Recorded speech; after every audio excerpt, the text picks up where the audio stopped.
রুবেল, শুভ সকাল। শুভ সকাল রুবেল। শুভ সকাল জুবাইর এবং মিমি, সেই সাথে সকালে বাংলাদেশের সকল দর্শকদের। প্রিয় দর্শক, আপনারা জানেন আজ আইন সহায়তা দিবস, অর্থাৎ লিগাল এইড দিবস বলা হয় আর কি।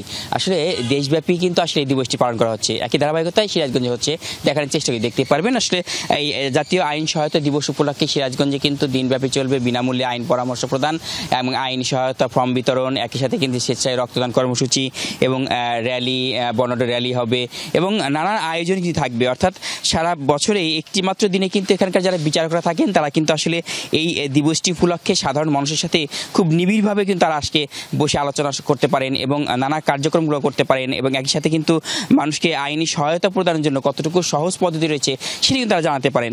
এই যে লিগাল এইডে অর্থাৎ আইন সহায়তা প্রদানের মাধ্যমে মানুষ একদম খুব বিনা পয়সায়, অর্থাৎ বিনা পয়সায় কিন্তু তারা সেই সেবাগুলো পেয়ে থাকে এবং এই সেবাগুলো এবং বিচার কার্যক্রম কিন্তু করে থাকে লিগাল এইড অফিসে, সেই তারা করে থাকে। কথা বলবো এখানকার লিগাল এইড কর্মকর্তা যিনি রয়েছেন তার সাথে।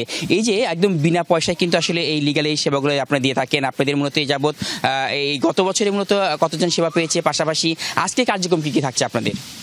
জি ধন্যবাদ। আমাদের আজকে জাতীয় আইনগত সহায়তা দিবস 2025 উদযাপন উপলক্ষে আমাদের এক বর্ণাঢ্য র্যালি অনুষ্ঠিত হবে, সেই সাথে একটি আলোচনা অনুষ্ঠান অনুষ্ঠিত হবে। আর পাশাপাশি দিনব্যাপী আমাদের বিনামূল্যে আইনগত পরামর্শ প্রদান এবং আইনি সহায়তার ফর্ম বিতরণ হবে। যদিও এই কাজটা আমরা প্রতিদিনই করে থাকি, এটাই আমাদের মূলত বেসিক কাজ।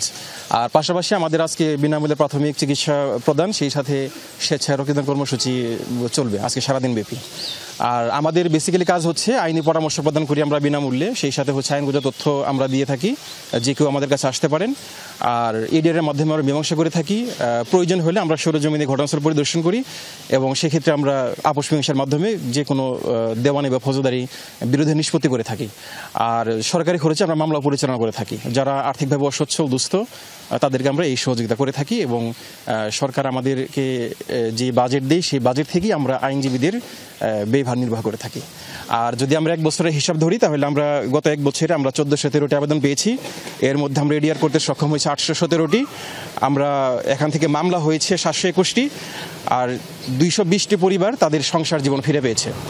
আর বিগত এক বছর আমরা দেনমোহর, ভরণ পোষণ কিংবা কারো কাছে পাওনা টাকা থাকলে এই আবেদনগুলোর মাধ্যমে এডিআর করেছি এবং তার মাধ্যমে আমরা 19,05,000 টাকা আদায় করতে সক্ষম হয়েছি। অনেকটাই সফলতা অর্জন করেছেন। কথা বলতে চাচ্ছি এখানকার নারী ও শিশু কোর্টে যিনি বিচারক রয়েছেন তার সাথে। আসলে এই লিগাল এইডকে আরও বেগবান করতে হলে আমাদের আর কি করা উচিত বলে মনে করছেন? ধন্যবাদ। এই লিগাল এইড কর্মসূচিকে আরও বেগবান করতে হলে আমার মনে হয় যে লজিস্টিক সাপোর্টটা বৃদ্ধি করা প্রয়োজন। সেই সাথে আমাদের জেলাতে একজনই লিগাল এইড অফিসার থাকেন, তার জন্য আসলে সারাদিন ব্যাপী আলোচনা করা, এডিআর করা একটা কষ্টসাধ্য হয়ে যায়।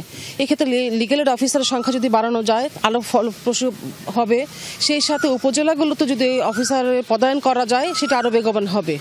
আর পাশাপাশি আপনাদের মিডিয়া আছেন এবং স্থানীয় জনপ্রতিনিধি আছেন, যার যার অবস্থান থেকে এটার প্রচারণা যদি আরও বাড়ানো যায় তাহলে মানুষ এর ফলাফল আরও বেশি পাবে, সুবিধাভোগীরাও বাড়বে।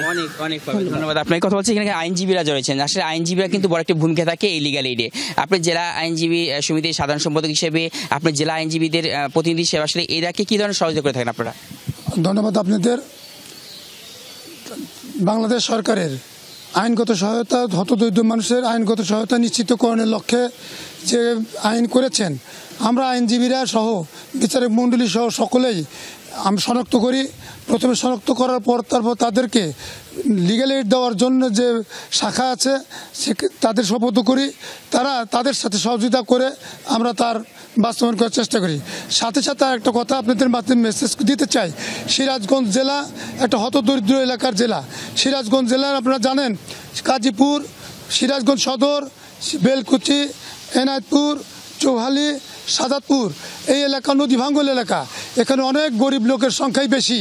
আমাদের এই সিরাজগঞ্জ জেলা আইনজীবী সমিতির পক্ষ থেকে আমাদের দাবি এখানে অন্য অন্য এলাকার চেয়ে বরাদ্দ বেশি করা দরকার।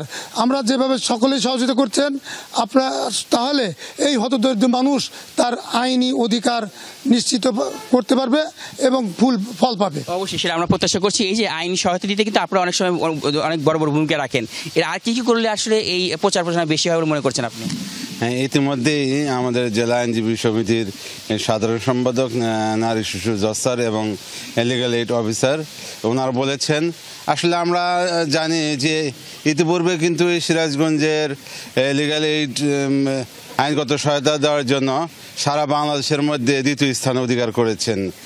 আমরা আসলে সিরাজগঞ্জ একটা নদী ভাঙ্গন এলাকায়, এখানে যদি ওই প্রচার প্রপাগান্ডা যদি একটু বেশি চালানো যায়, যারা গ্রাম অঞ্চলে আছে তারা জানবে যে এখানে একটা লিগ্যাল এইড অফিস আছে, আইনগত সহায়তা প্রদান করা হয়। সেক্ষেত্রে সেই হতদরিদ্র ব্যক্তিগুলা এখানে এসে আইনগত সহায়তা নিতে পারেন। অবশ্যই সেটা আমরা প্রত্যাশা করছি এবং হতদরিদ্র যারা রয়েছেন এবং যারা আসলে কখনোই এই মামলা চালানোর মতো যাদের পরিস্থিতি নেই, তাদের কিন্তু সরকার বিনামূল্যে মূলত আসলে এই আইন সহায়তাগুলো দিয়ে থাকে। প্রিয় দর্শক, আপনার বাড়ির আশেপাশে অনেক হতদরিদ্র মানুষ রয়েছে, তারা কিন্তু আসলে আইনি সহায়তা পেতে অনেকটাই ব্যয় হয়, সেই ব্যয়টি তারা করতে পারে না। তাদের জন্য কিন্তু সরকার বিনামূল্যে এই আইনি সহায়তার প্রদানের ব্যবস্থা করে রেখেছে এবং আপনার বাড়ির আশেপাশে এরকম নির্যাতিত মানুষ থাকলে তাকে এই লিগ্যাল এইডে নিয়ে আসবেন এবং তাকে বিনামূল্যে সেবার ব্যবস্থা করে দিবে এখানকার যারা কর্মকর্তা। তারা ফিরে যাচ্ছি স্টুডিওতে। অসংখ্য ধন্যবাদ রুবেলকে।